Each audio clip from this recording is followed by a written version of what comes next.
welcome back to Velocity Radio. Today is episode 8 of the Velocity podcast, and as you can already tell, you are not having the lovely soothing voice of Mr. Ben Newbold. Instead, you are stuck with me, Brandon, for a change. I've been given the reins to go absolutely wild today. So not only have you got a special guest host, you also have a special guest on the show. So I am joined with Callum Green Fitness. Big CGF, how you doing, mate? I do, mate, you alright? Yeah, not bad, not bad. Good, it's lovely to see you again. So me and Callum know each other quite well from previous working jobs. So I feel like a lot of secrets, funny stories, and just general crap might come out through this duration. Yeah, I try to wipe my mind of previous jobs. Oh, mate, previous jobs were a good laugh. So, firstly, if you'd like to begin, if you'd just like to introduce yourself to the people, just a little bit about yourself, where you're from, what you're doing, and in general. My name is Callum Green. I've been at BT probably just over a year now, so I'm still relatively new in terms of the fitness industry, but I've had quite I'd sum it up as quite a successful first 12, 13, 14 months. Yeah. From Bradford like myself, that's where my gym is as well. Ooh. I know, which is probably going to turn some people off. No, never. But yeah, I've been into fitness probably since I was about 6 years old, and I joined my first football team. 6 years old? Benching at 6 years old? No, started playing football first, went to a couple of academies, and then as soon as I started realising, right, I'm skinny, I need to bulk up, that's what eventually got me into the gym. Yeah, that's the stage I'm at now. Yeah. Just 15 years later than you, realising that we should have discovered it. I'm a skinny kid still. No, it's interesting, mate. So, we'll start with first, your football career in. Yeah. What went Pete Tong there? What went wrong? Played by injuries, same old. Played by injuries, the typical excuse. Knee injury? Yeah, no, mine were groin. Oh, it makes you change that. A bit lost there for you. It worked, because I were a winger, I were a proper cocky shit of a winger. So I'd do all these fancy step overs and stuff. Half the time fall over the ball, but I'd get kicked up in air every game, my body couldn't hack it, especially when I started moving it like semi-pro open age. Yeah. I'd just get hacked down. my body couldn't deal with it. I can confirm I've played five-a-side with Callum. He's the cocky kid that stands there with his nice little Nike Mercs on with proper boots. For one who thinks he's Ronaldo. Under step overs before he even looks at passing the ball to somebody. Yeah, I can confirm. I just got kicked up in air too much. It wasn't worth it. I mean, obviously, I started developing a bit of a passion for training, and then I started putting a little bit of size on whilst I was playing football. Yeah. Lost all my speed. And then just decided, you know what, I transitioned from a left winger to a lazy forward, to then a cam, and then lost my speed even further, and then I went to a bit like a CDM role, and then I just thought, you know what, I can't go any further back here. What he's forgetting to mention here is the bench was actually the next place, but he don't want to talk. He don't want to talk about being a sub. I don't want to talk about that. No. That was the highlights. So after your footballing career, that got you into training then? Yeah. So what progressed that really for yourselves? I just started prioritising putting on mass a little bit more over sort of football, and then it started taking over in terms of how many times a week I was training compared to football. Yeah. And then football eventually, I wasn't enjoying it anymore. Like I wasn't getting paid enough to keep it going. Yeah. So I just decided to sack that off. But by that point, I was already heavily involved with YouTube and fitness YouTubers. Yeah. Didn't agree with a lot of them, but state some claims there. At somebody. Go on. You know my whole GraceFit UK. Oh, GraceFit UK stuff. Love story. Honestly, love her as a person, but not a fan of some of the stuff she does. Yeah. But I already heavily involved in terms of knowing all my fitness YouTubers. Obviously, I were at uni. I were doing exercise physiology, so I knew my way around in terms of development and progression systems. But yeah, I just wasn't enjoying football enough anymore. So eventually, when that took over, I started taking my training a little bit more seriously, and then I got into my head, right, I wanted to start competing, and then it's kind of led me up into getting my PT quals, and then obviously starting my first year. Oh, no, not bad though. Not bad at all. So I know in that as well, because I know you personally as well. You took up MMA as well, a little bit in there as well. Yeah, again. That took a bit of like a forefront to yourself. The thing is, I absolutely love that, but my joints couldn't hack it. So I started jiu-jitsu first, and then I started getting into MMA. Started mixing a little bit of boxing, a little bit of Muay Thai with it. Yeah. But jiu-jitsu, because it's so heavily joint locks, I progressed quite quickly, but I ended up dislocating my shoulder. But it wasn't even anything ridiculous like a bloody armbar, Kimura, Americana, anything like that. I'm just going to pretend I know what you're saying there. I'm the typical MMA, like, watcher. Conor McGregor walks in the ring and smashes shit out of somebody.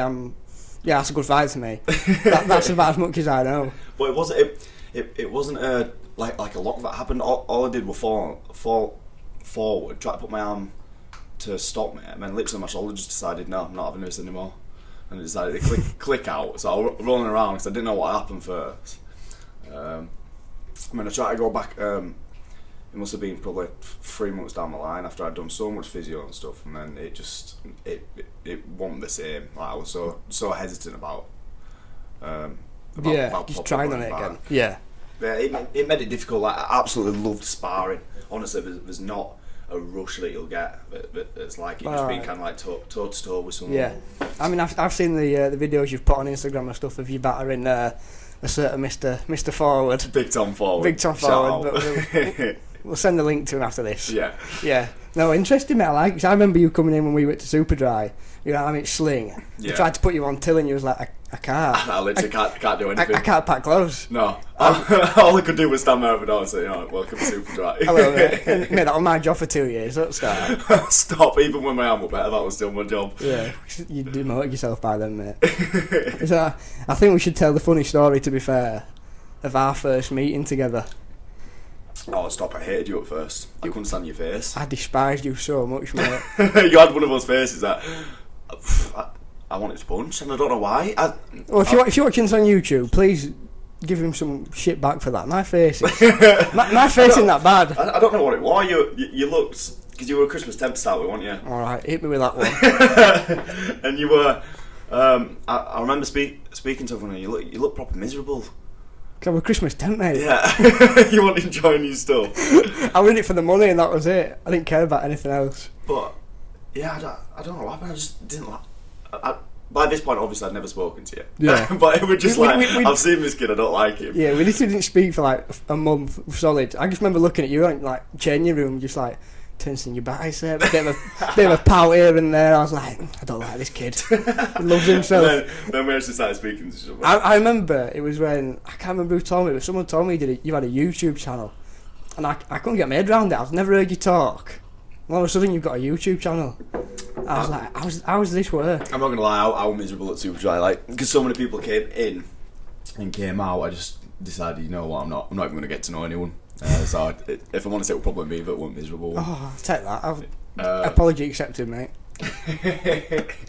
Yeah, and then ever since then, what can I say? It's been a romance story, hasn't it? Really. Honestly, compared to when I first saw you, I never thought it'd have blossomed in the way it has. So magical. Alright, we'll stop turning into a love story anyway. Right. We'll move on for now. So, firstly, I'd like to just talk about maybe your transition from the student life. Yep. And just, understanding how you've come from that into the full-time PT life. Like, You've not messed around really with anything in between. No. You've just gone straight into it, fully committed. And how that's really gone for yourself, really. Yeah. It was difficult at first, obviously getting used to get out for the sort of like last couple of months at uni. I was slowly transitioning, but at the same time I was doing uni, as well as having part-time job at Superdry, as well as then trying to get my clients and trying to sort out my business. So it was, in terms of like probably a 6-month period, absolutely ridiculous in terms of the amount of stuff I was doing. Yeah, because I remember coming in, you was like, right, I'm leaving next week. Next week you were still there. Right, I'm leaving next week, and you're still there. And you was like, I'm sorting clients, and I was like, you were working like all weekend and all through week as well, trying to sort your clients out. I was like, it's a mad time, but it got to a point where I was just working at Superdry on a weekend, but I was knackered by that point. Yeah. And as everything started picking up, I eventually was able to kind of drop Superdry and just focus on PT full time. But was probably one of the first biggest steps for me, being able to say, right, I want to drop Superdry, focus on my effort. Instead of having plan A, plan B, have all that, I just thought, you know what, I'm going to put all my eggs in one basket. I'm just going to go to it. Because I didn't want to separate my energy in terms of, I'm going to put some into Superdry, I'm going to put some into PT. I just thought, you know what, if I actually want to make something out of this, then I'm just going to have to dedicate everything to it. And it ended up doing that, dropping Superdry, and that probably early PT decisions, that's probably the best thing I've ever done. Yeah. Just because it picked up so quickly, and because I had a lot more free time in terms of the weekend planning and stuff, I could just put all my effort into actually developing this business. Yeah, okay, so you sort of feel like you're better off just 100% committing yourself to the cause. Definitely. And flying at it and just seeing what you can make of it, really, essentially, in the end. It's the same in terms of quite a lot of PTs around now are trying to put too much energy into loads of different things, and everything's being sort of like mediocre, instead of maybe just like specialising in one aspect, and putting all the energy into one aspect, and that being like above average. Right. So the two sort of like satisfied in having an average service, instead of making this one thing like above average, because that's what's at the end of the day, in terms of your own business and progressing through that, that's what's going to make you excel. It's what's going to make you known. Yeah. Having that like above average aspect, like whether it's specialising in a niche, I think that's a lot better than kind of just throwing everything here, there, and everywhere. You're sort of making yourself dedicated to learning everything. So do you think, obviously you did exercise and physiology, you say at uni? Yeah. Do you think that really played a big part in understanding like the learning aspects of becoming a PT, really? See, I don't think that it was required. I think it's what it sounds a little bit arrogant, but put me a step above everyone. But the most annoying thing is, you've got to constantly be thinking when you're a PT to relate everything to general population. Yeah. Which it's frustrating, because when I went to I was studying my master's degree, and learning all about bloody mitochondrial biogenesis. Like when are you ever straight over my head, when are you ever going to relate that to average Bob, who's 40 years old, who wants to lose weight in the gym? You can't. You've got to just literally apply the basics, which at first frustrated me. When I thought, you know what, if I ever did need that, not only did it kind of improve my confidence in terms of what I'm talking about, but I think it did, even though it's not needed, put me kind of like a step above a lot of the other PTs. Yeah, it's like one random ones that walk in with minimal experience and stuff. It's like they'll come from being an engineer one day to, right, I want a new change of life. Well, yeah, that's what I mean. Like a massive factor, especially when speaking to people and dealing with people in the gym, it is confidence and how you kind of like put yourself across. Yeah. But obviously, without crossing that border to arrogance, it is like having faith in your own ability and your own knowledge. Even though I kind of like lacked experience to start with, I think that's what kind of put me above everyone. Yeah, so it's like saying, like, because you've done that uni degree, that's like a level ahead of what you'd already learned, so you're having to bring yourself back, essentially. Yeah. In what you've learned, to really be able to enforce it into like the local, like your everyday Dave or Susan. Yeah, because at uni, I'd be like applying everything to athletes. When you got to realise, like, doing plyometrics and doing box jumps and stuff with Sally, who's 40, or who just wants to lose a stone for holidays. No, it's not just something that you're going to apply. Yeah, it's probably not the equipment you're going to be able to have in your local gym, really. Yeah. You know what I mean? The general stuff. Yeah. I understand where you're coming from there. It's quite interesting, to be fair, to see that although you've done that degree, you think it sort of pushed you a step too far in terms of it, a little bit. But I do, further down the line, I do eventually want to work with athletes. Yeah. That is kind of like my end goal. But for the time being, if like your goal is just to kind of stay in like a commercial gym, you don't need any of that. I think it did just help in terms of confidence more than anything. Yeah. So it's like, I don't have to word it without sounding like bad, but it's like you don't need to go to uni essentially to do all this stuff. Uni is there to to push you to think, oh, I want to work with an athlete, I want to go work at a football team, I want to do this. Unis never say to you, why don't you go become a PT? No. And you look up your gym. They'd never tell you to do that for the reason of they don't see it as a job that's essentially as highly skilled as what you could be doing. Yeah. They'll always say, right, go get an athlete, and you're like, how many athletes do you know, realistically? Honestly, I've done work experience at like Bradford City, like Harrogate, like teams like that. But I'm not being funny, but to get within an actual setup, you're gonna have to then develop onto like you're gonna have to find that absolute niche that makes you different from anyone else that works in Pure, anyone else next side for less. Anywhere else. Yeah, but it's difficult because even like develop a really, really successful PT business making 60, 70 grand a year. Like even if you were to go to like a professional club, they're still going to turn you down just because of your kind of like qualifications or credentials. Mm-hmm. Like they're not going to be able to look at your business formatting and see, right, you've made this income, you've got this many like progress photos. They're not going to care about that. It's with like professional clubs and stuff. It will all be about qualifications and a massive factor who you know. Mm-hmm. So it's not necessarily applied or needs to be applied to your commercial gym, which I struggle to kind of like understand that at the start. Yeah. But I think it's just good to have that for kind of like further down the line. Yeah. No, completely understandable that.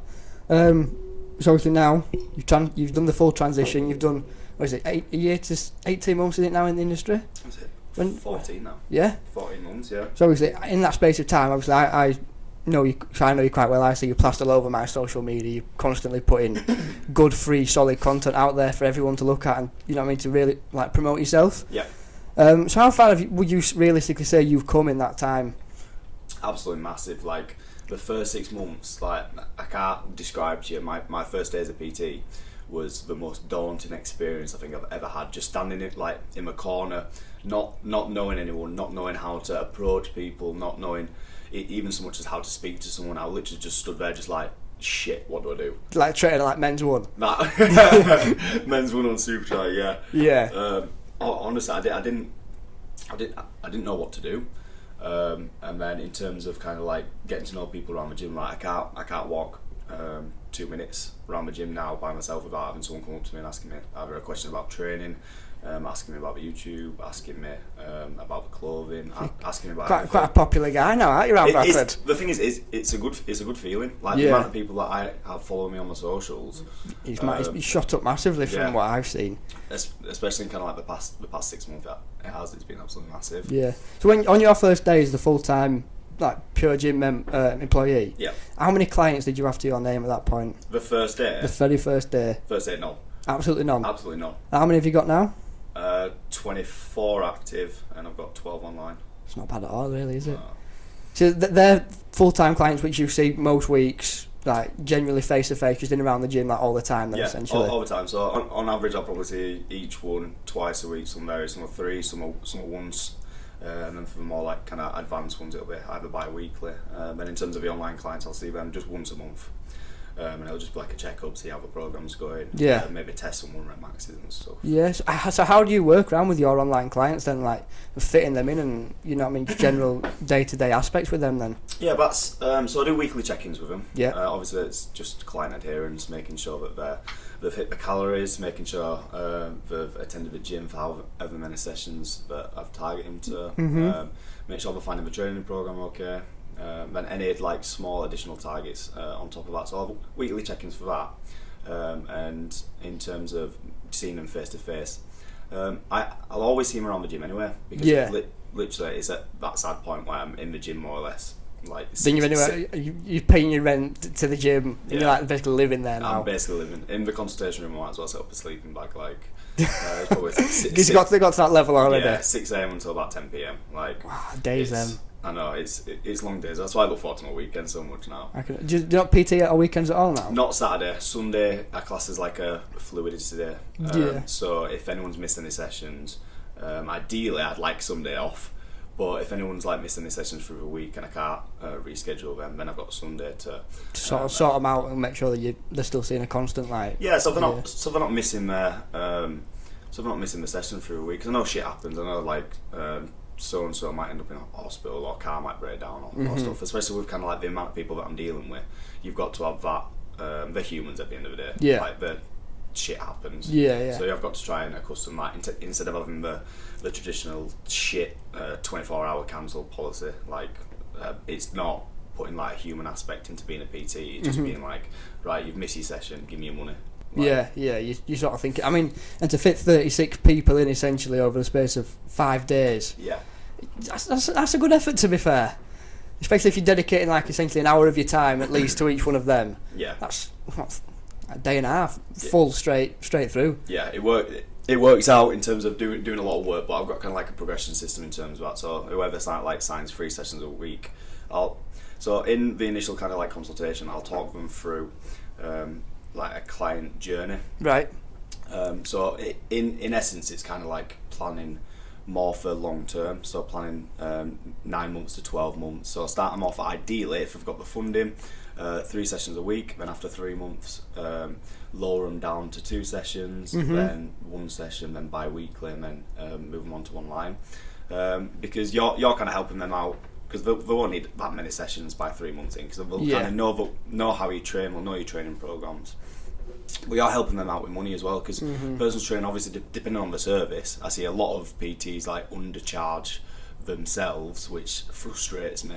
Yeah, it frustrates me in terms of the business as well. But it can be quite expensive, and it is deemed more of a luxury.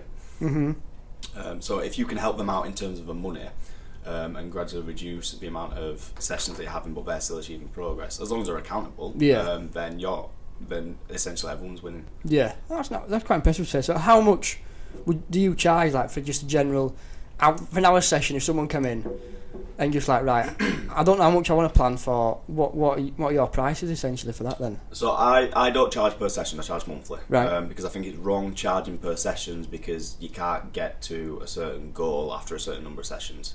Yeah, so you're charging on a time period rather than saying more a time scale, because that's another thing that annoys me. PT's charging like £15 per session for like block bookings of like 12. It's not being funny, we can fit 12 sessions into like a 4-week period, but it doesn't mean you're going to lose like 12 kilos. Like, people come with me to me with a goal, and I'll be like, right, this is how long it's going to take. Your training experience, maybe you're lacking.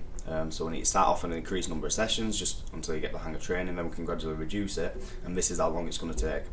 And then I'll give you a pricing in terms of how much it's going to cost per month for maybe 3 sessions a week, 2 sessions a week, 1 session a week, or bi-weekly, depending on your training experience. So it varies massively, but I do put little incentives in there in terms of, because a lot of people do still like to work it out as how much they're paying per session, even though that's not technically how I do.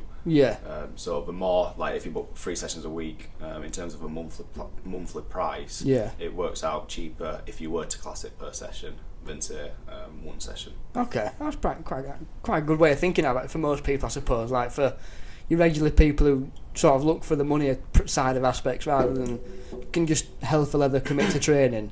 It works them out quite nice, I suppose. So I've also seen as well that you are trying to regularly host like free seminars as well. So you did the first one not so long ago, was it? Yeah, so I did a leg and glute seminar. So I'm a fan of a guy called Brett Contreras on Instagram and YouTube. Can you spell that last name? Jesus. No chance. But it's called the Glute Doctor or something. So a really well educated guy. And I've been a big fan of some of the content that he produces. So I'm using, obviously tweaking it in terms of my own way, but I just thought, you know what, there's a lot of females in the gym that I see either squatting incorrectly, sumo deadlifting incorrectly, so I thought I'm going to put on a leg and glute seminar, I'm going to go through it, and in terms of the turnout and the people that booked on for it, it was ridiculous. Like, within about 2 days, all 30 spaces had just completely gone. Wow. Is that you're selling like the room at the back you always get at the Pure gyms? So we have in our Pure gym, we've got like a functional area upstairs, so just cordoned off that whole area and just have a full upstairs for like a free reign. So I would demonstrate at the front, you had everyone kind of crowded round, and we'd take it in turns, trying, what did I do? Did hip thrusts, squats, sumo deadlift, And then I went downstairs on the Smith machine and showed them a Nordic curl. Okay. Which is a little bit more of a kind of unique exercise. Yeah. So out of the 30 people then that was like on board in that class, how many of them are your clients? At that time, I think there was five who were my clients, and the rest of them were just people who come to the gym, people who follow me on social media, and I even had a couple of people coming from like other gyms who weren't actually members, just coming to that seminar, which I thought were like unbelievable. Yeah, people are travelling to see the Callum Green Fitness now. I actually felt proper big time with it. You felt proper big time. I did. I can't wait to see you on a stall at Body Power next year. Stop it. You'll have your own stand at this rate. So how many did you pick up clients then from that event? Yeah, so I got I think it was 9 consultations from it, and I ended up picking up 3 clients. How bad is it really? Yeah, but usually with like lead generation activities, your conversion percentage is somewhat ridiculous, like 10%. So it's never high from what you expect. You expect to go in thinking out 30 people, I'm gonna get majority of these probably on my side, but realistically. But you usually, like in terms of whatever you do, whether it's like hosting. A popular one, because East has just gone, was like, guess how many calories in an Easter egg, or guess how many like little Easter eggs are in this jar. Yeah. Like usual conversion percentage is like around about your 10% mark. Yeah. So it was good to have kind of like however many people interested in it from that 30. Mm-hmm. So it worked out quite successful. But I initially wanted to go into kind of like university lecturing. So I found that as more of like replicating that. In comparison to, I didn't go into it with the aim of picking up clients, so to speak. I just wanted that experience hosting kind of like a seminar. Yeah, and you sort of like getting the confidence, I suppose, up there to like public speaking. Like I know you do like your YouTube and everything, but it's different talking in front of a camera. Yeah. To 30 people performing like exercises in front of 30 people, and then going around each person and saying, "That's wrong, love. Come on." Yeah, this is how we're getting it right and stuff like that. No, that's fair enough. So, have you got any more planned then in the near future with them? Yeah. So again, at the moment, it's just because I've just come back off a holiday. It's getting my bearings in terms of all sessions and training programs sorted again.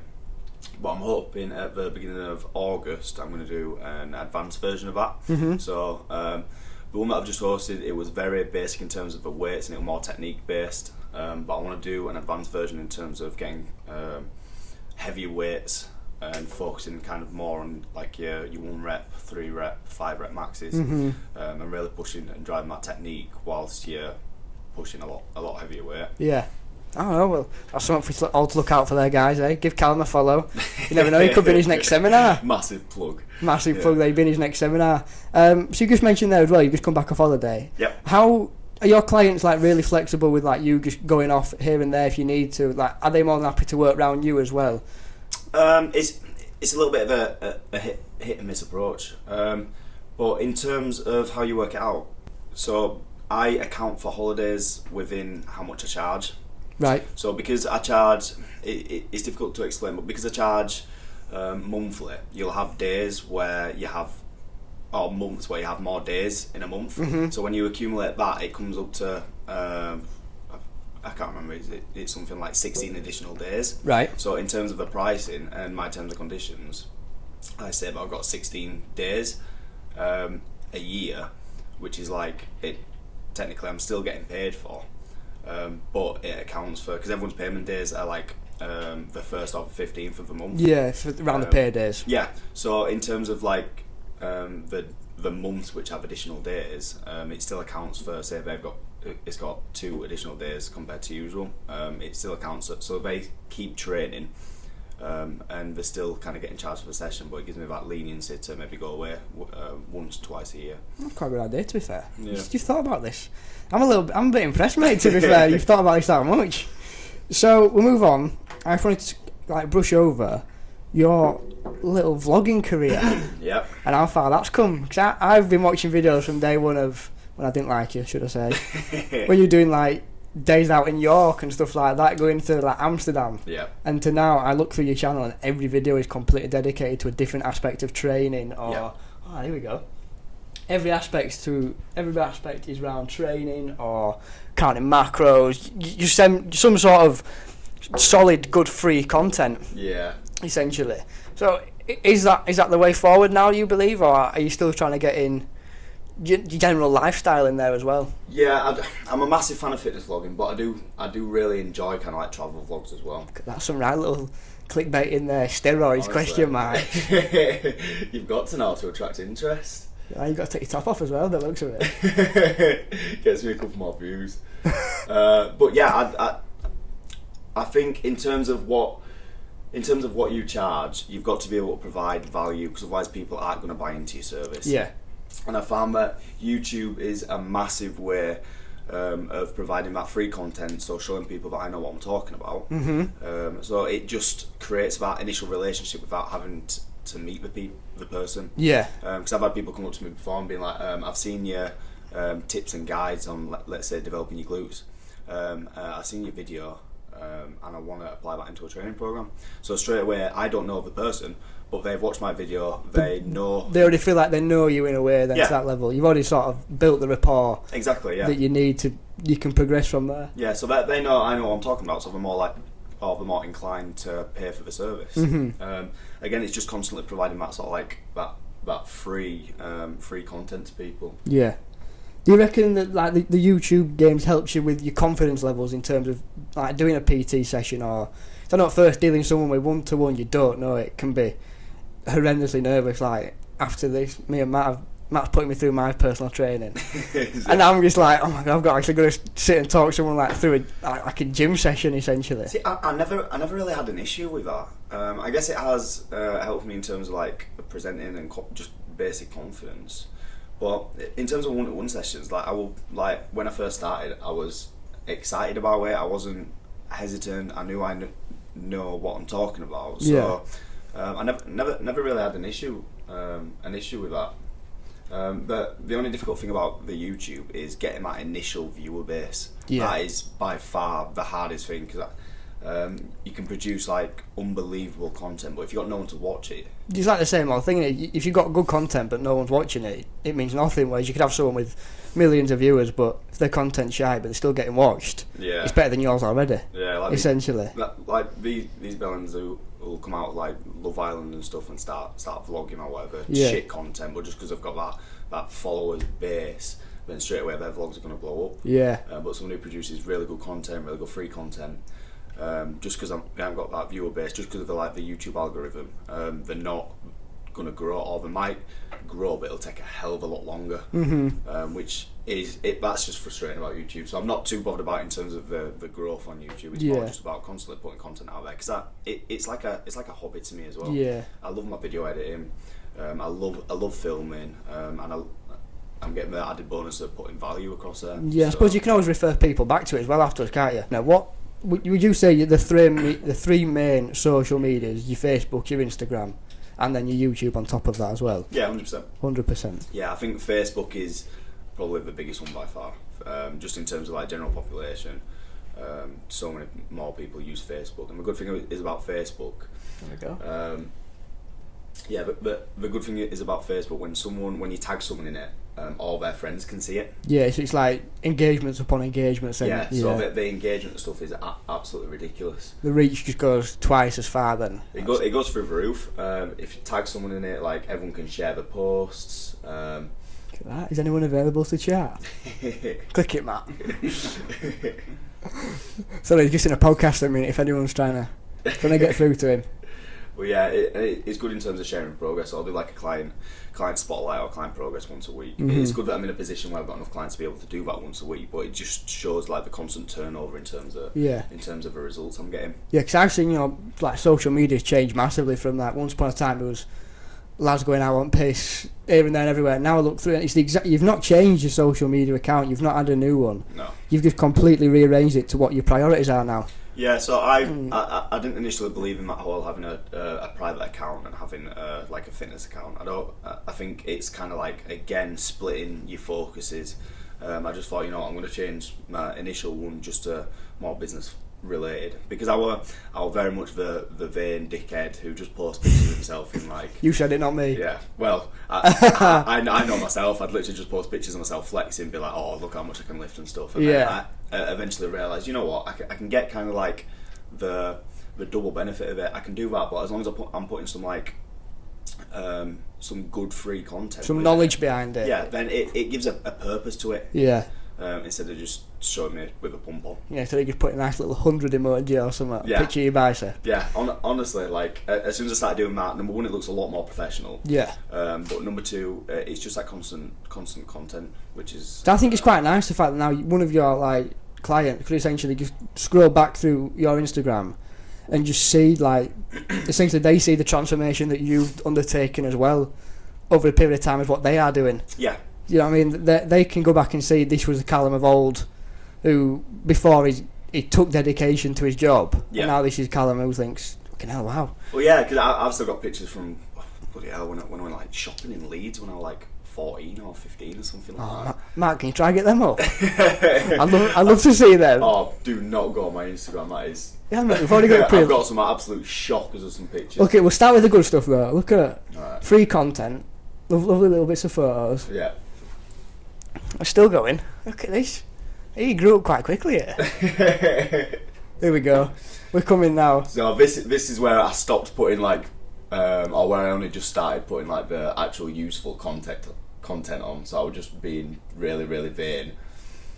Here we go. You see, still going. Transformation pictures, a little bit of Christmas pictures. Can't go wrong. When I very first started gym vlogging. Look at that. He's dressed as Spartan there.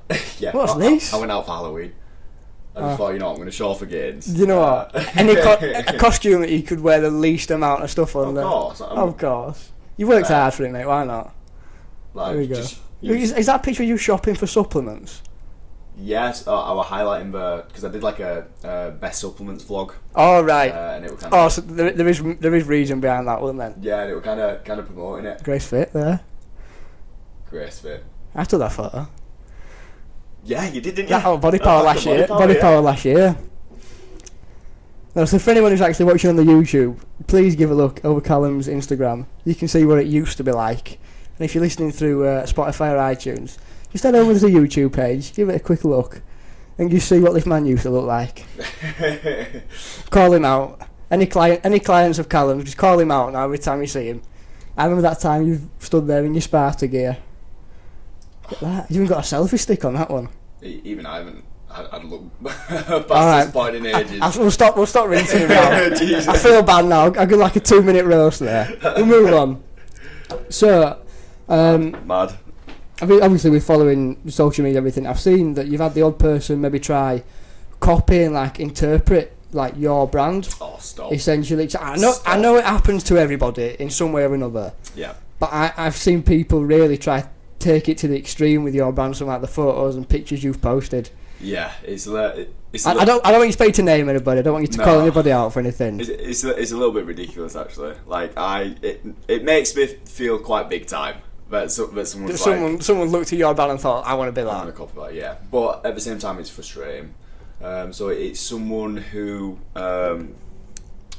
is quite local in terms of working at the gym. So it's not as if like So it's you have to make eye contact with this person. No, I don't. I don't see him. So there's still like 15-minute travel between gyms. Yeah. But literally, my logo is like the muscle man with like the angel behind, and it's got like it's got a significant meaning to me. Yeah, we'll go on to that afterwards. Yeah. Yeah. So I spent ages kind of like designing this logo, and then one of my clients sent me through saying, "Have you seen what this PT from another gym has done?" And I was like, "What? Go on, send me it." And literally, they have copied the logo entirely, apart from their wings go up in comparison to where my wings go down. Yeah. Like literally exactly the same. And I was just like, no, like your brand.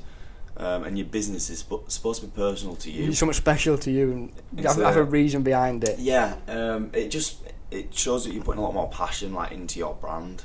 The fact that someone can just like copy and paste. Yeah, if someone's copying and pasting, essentially they can't be arsed. Yeah. And they're lazy. They're jealous of what you've got. Yeah. Or they're just trying to get an easy route out into the fitness industry, really. Honestly. But if he's putting shortcuts into designing his logo, then what's going to be like with his clients? What's going to be like further down the line? It's the question you've got to pose. Yeah. So, obviously, in terms of that, then how have you dealt with having people try and imitate your brand? It's difficult because it doesn't actually affect.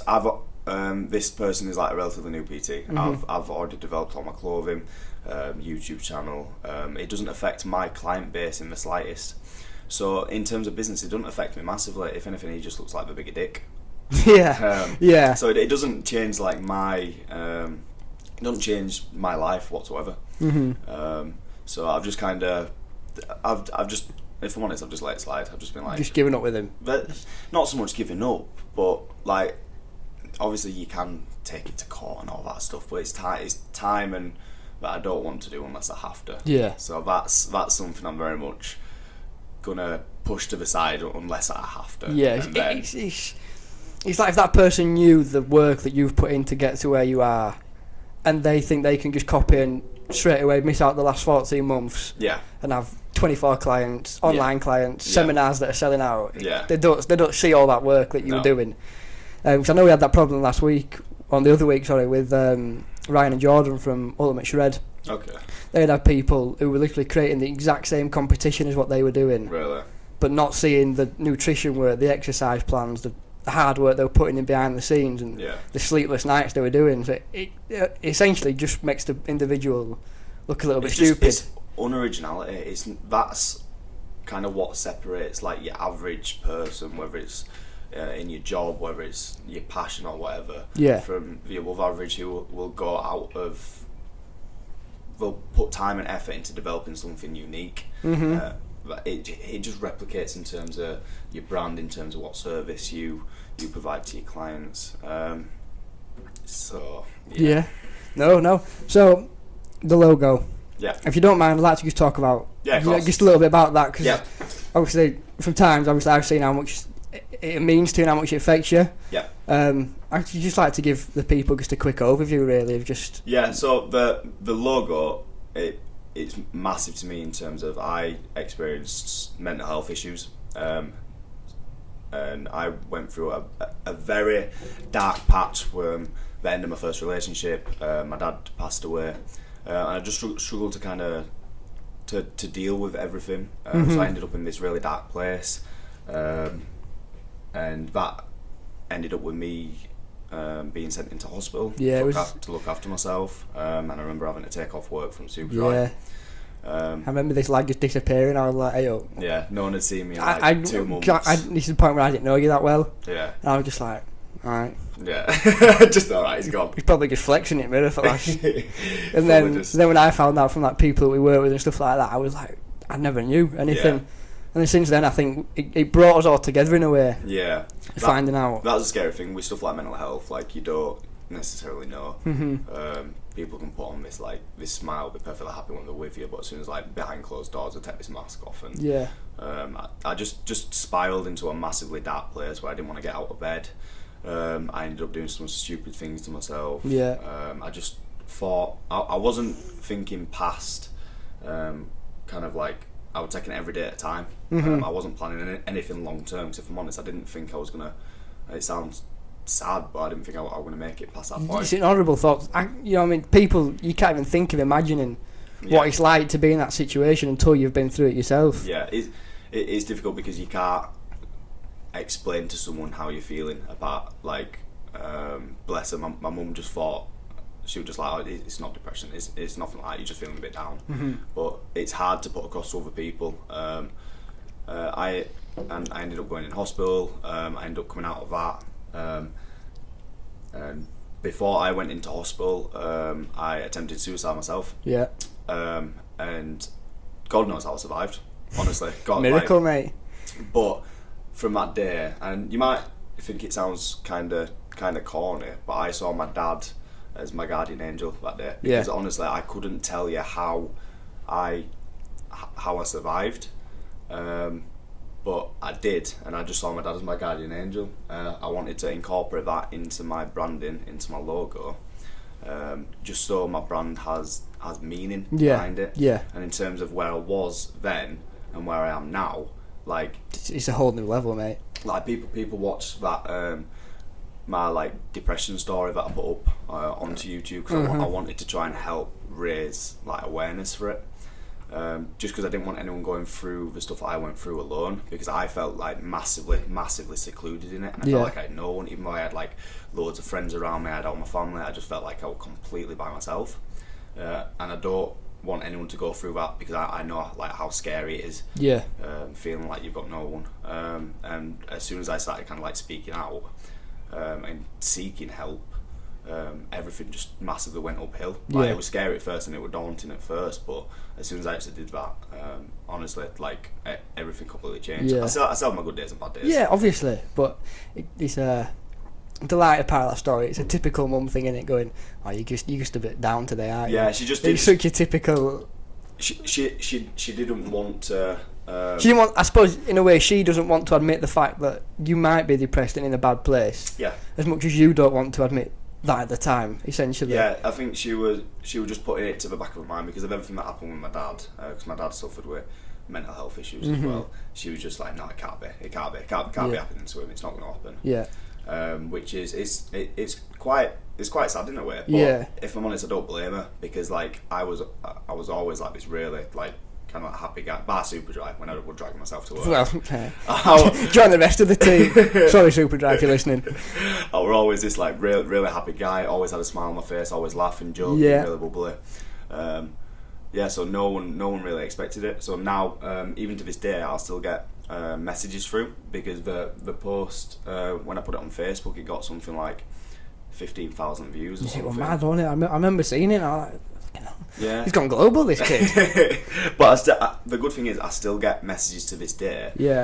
About people like reaching out saying how the videos helped them, which I find it unbelievable. But that was the purpose behind the video. Yeah, and I suppose to tie in the fact you're helping people mentally and then now in a gym physically as well, they link together so well. Like, 'cause everyone always says that doing exercise, getting out, makes you feel better mentally. Yeah. And now to think that you are helping people physically just by them coming to you. Yeah. Or mentally just by them watching a video. Yeah. Just to let them know that you're there. I suppose if you want to be talked to them, essentially, you don't have to ring Mind. You don't have to ring what other organisations are out there now. Yeah.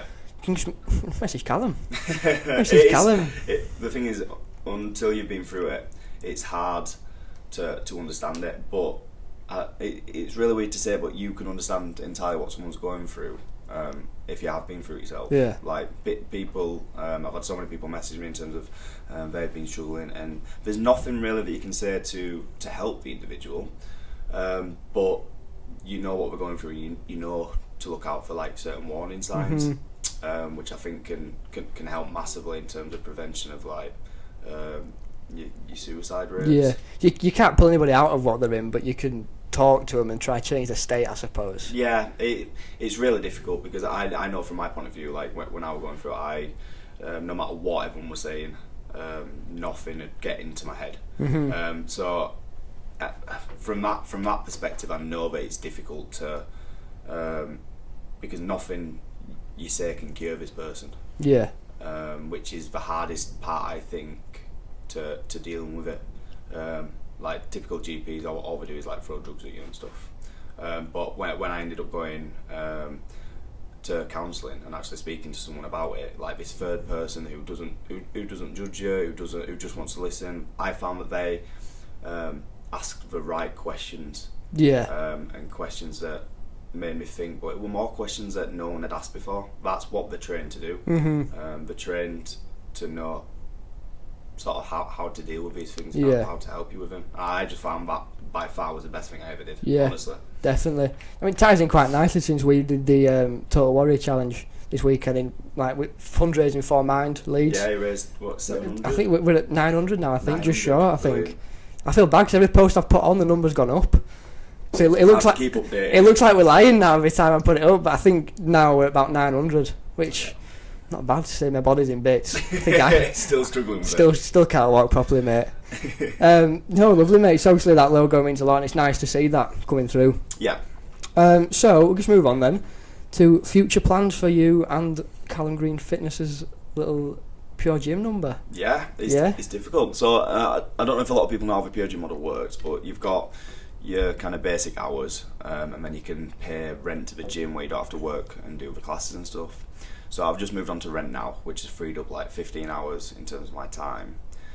So I guess now it's just progressing my business, progressing things in terms of YouTube aspects, host additional seminars, and get the clothing massively sorted. Yeah. All the clothing sorted, all the social media posts. Repping it now.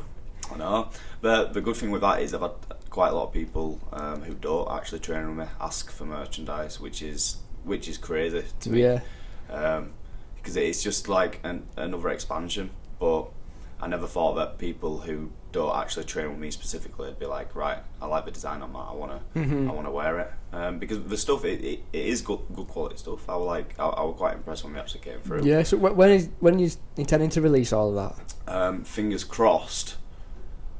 Friday. Look at that, apparel drop Friday, guys. There we go. Countdowns in your phones, getting countdowns. You've brand them 10 for absolutely nothing off your order. No, I like it. I mean, I can't wait for mate to walk in a gym one day and you see loads of Callum Green merch knocking about all over the gaff. Imagine it'd be brilliant. But that, like I say, it's kind of like a side on. Like I want to develop the business, develop the online side of things, and continue to keep going in terms of my client base, because I'm so kind of like grateful for the client base I've got, and now I'm not actively going out searching for new people. Yeah, the same people coming to you now because of your knowledge and they've seen your results. Yeah, which means I'm very very privileged in that aspect, that I don't have to actively seek new people. Yeah. But now it is just keeping the client base I've got. If I can bring additional people in that I think I can work with well, then I can do it. But it's looking after the group of people I've got, because at the end of the day they're paying for a service. If they're not getting the results, then you need to. Some people you can't help. Yeah. But I think if you're not getting the results, then you need to book your ideas up and. It's quite nice after just 14 months. You're like that. You're at the maintenance stage essentially. You're not recruiting. You're not pushing yourself out there, offering stupid offers here and there. Yeah. You're quite settled with what you've got. Yeah, but I don't want to get complacent. Yeah. That's the key, I think, to everything. That's the biggest thing. You can never get complacent, because if you do, something might happen, and then you might have 6-7 clients randomly drop out, and then your 7 clients income down. Yeah. So you can never get complacent. And I think the aspect to me is just continue to do the things I enjoy in terms of in terms of the seminars, in terms of posting the free content out there, and keep developing this business, because it's something that I put a lot of effort into, and I want to progress this business as much as I can. Yeah. Ideally. No, it's nice to see, mate. Any plans for competing? That's the question, isn't it? That is the question. That's the one that I get. It's difficult. I would love to. I could see you on stage at Body Power next year. Oh, mate, I'd love it. I'd absolutely love it. But I couldn't dedicate a massive prep. I haven't looked too much into detail about how the making sure everyone's natural. But I couldn't put so much effort and stuff into prep just to go against someone who a polygraph has been claimed as natural, but 5 years ago they took steroids, so the hormone levels slightly elevated. Yeah.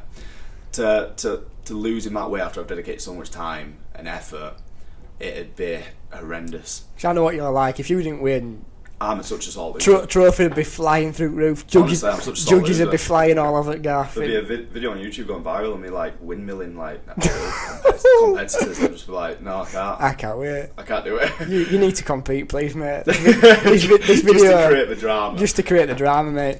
But honestly, I'd love to. But my aspect is developing my own physique. Yeah. I'm not in competition with anyone. I completely respect. Even though I mentioned about the polygraph, I completely respect you if you take steroids. You've still got to put the dedication in terms of your training, your diet. It's not just some magic pill or anything that's going to massively bulk you up. But my sole aim is to get bigger, stronger myself, get better condition myself, and then we'll see where the future goes. Yeah. Because I'm all about kind of the body aesthetics, the body composition, not so much about getting to these ridiculous body fat levels, because number one, it's not sustainable, and I want to envisage a sustainable kind of lifestyle to my clients. My food's quite flexible. I can enjoy what I eat, still stay in good shape all year round, and still make progress in the gym. Yeah. And I think your average Bob and Sally, want to also have that same progress, because you can't be asking like your average person to be meal prepping and stuff. It's not how it goes. We're not going to keep that up forever. We can't work around the family lifestyle, the work lifestyle, because a lot of people, the gym is literally like 1% of their life. Yeah. So I quite like the aspect of I'm more promoting like a sustainable life. Yeah, rather than a quick 12, 16 week sort of turnaround plan. Yeah. And then not go off the rails afterwards, but you've sort of got nothing to work for at that point then. Well, yeah, I mean, I'll still go through like my cutting phase and stuff if I want to drop my body fat, just to test myself. Like, I recently went down to 1,100 calories for like 4 weeks just to see how my body reacted. Cause it's a good video to watch that on YouTube that you put up. But I'm quite curious with stuff like that, like how my body adapts to it, which was horrendous, by the way. You like that, mate? Yeah, honestly, I felt like weeks. I did just before my holiday. I felt like I'd lost all my mass. In 10 days, I'd lost 7 kilos, which were just water weight, which had literally just been drained from me. It's not much more than my bench press, that. It wasn't nice. Yeah. No. But I can do that, and I know myself can do that. That's not the point. I want to ideally look good all year round. Yeah. And I think I see it as, especially as you're a personal trainer, you are promoting your own brand. So I think you've got to stay in shape. I've been quite fortunate in terms of a lot of the PTs around by me don't look so much like the train. Yeah. Take about what you want. Yeah. But I get a lot of people who come to me in the gym who are saying to me, I look like I'm the only one who train, because they see me in there 5-6 times a week, and quite a lot of other PTs don't. So straight away, I think that's kind of put me ahead of a lot of people. Yeah, I think just like, with that you have to take into account that maybe the other trainers train at other gyms or aspects like that. I mean, it's not just maybe because they don't train round the clock, but obviously if you're in that gym, you count that gym as your work. That's essentially your life, your home, that gym, essentially. So people are bound to get to see you. Yeah, but I'm promoting my own product, so I want to stay in good shape so people come up to me. Because if I can't look after my own body, how am I supposed to look after someone else's? Exactly. So I don't believe in this. I don't think someone's going to invest time and money into a PT who's overweight. Yeah. For example, people do it because I know it's a lot about the knowledge, and you don't have to be absolutely ripped to be a PT. But personally, I see it as selling your own products. No, absolutely makes sense. So we'll look at wrapping stuff up there then. Yep. If that's all you've got. So what are the social media links that people can get you on? Social media, on YouTube it's Callum Green Fitness.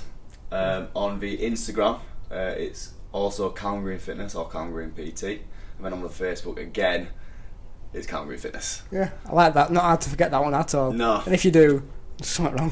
something going wrong there. It's nice and easy to go from all socials anyway. Before we finish up, any shout outs? Anybody to big up? Big up the YouTube channel, like and subscribe. You can't stop plugging, can you? Right, well, thank you for coming, Callum. Yeah, perfect. Enjoyed it. Cheers, guys. Thank you for listening.